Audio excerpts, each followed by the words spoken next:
Welcome to our exploration of data ops, where we look into the foundational pillars that drive efficient and effective data engineering practices.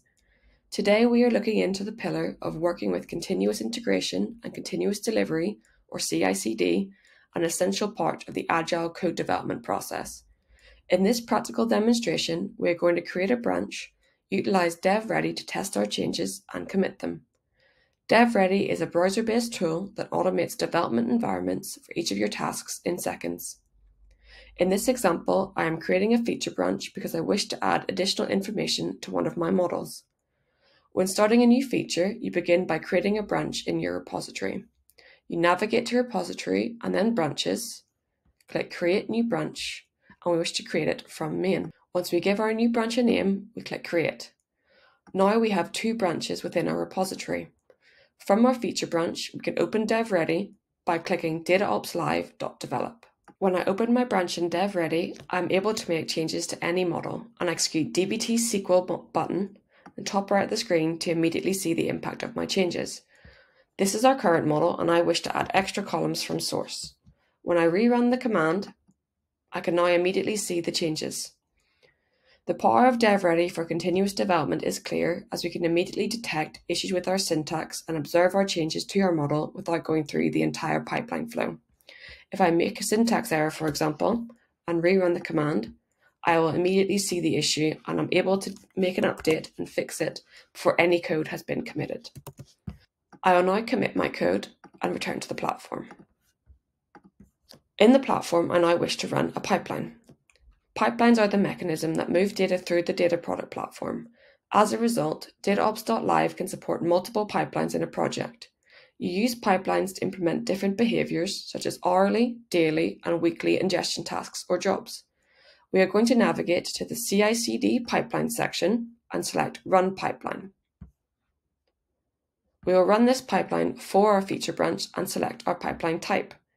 In this instance, we only have one pipeline file to run. However, you can have multiple pipeline files which do different tasks.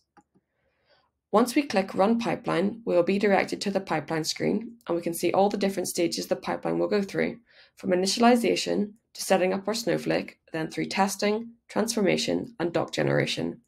We can click onto any of these jobs to see the logs.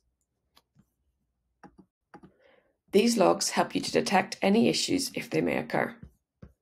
We can also navigate to the pipeline overview screen to see details of all our pipelines, as well as filter by any of these variables.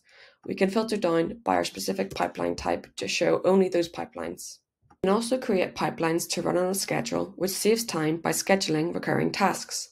Let's say, for instance, you have transactional tables that must be updated every 15 minutes to ensure that data link products remain up to date. A schedule would do this for you. Once our pipeline has successfully succeeded, we are happy that the change we made on our feature branch has been tested. We can create a merge request to the main branch.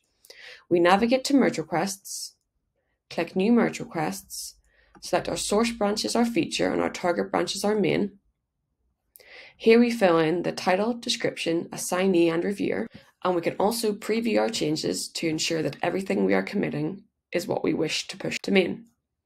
Now we can click Create Merge Request. Once the merge request has been created, we need to wait for the approval before we can merge. Now if I return to our repository, we only have one branch, as the feature branch was deleted on merge.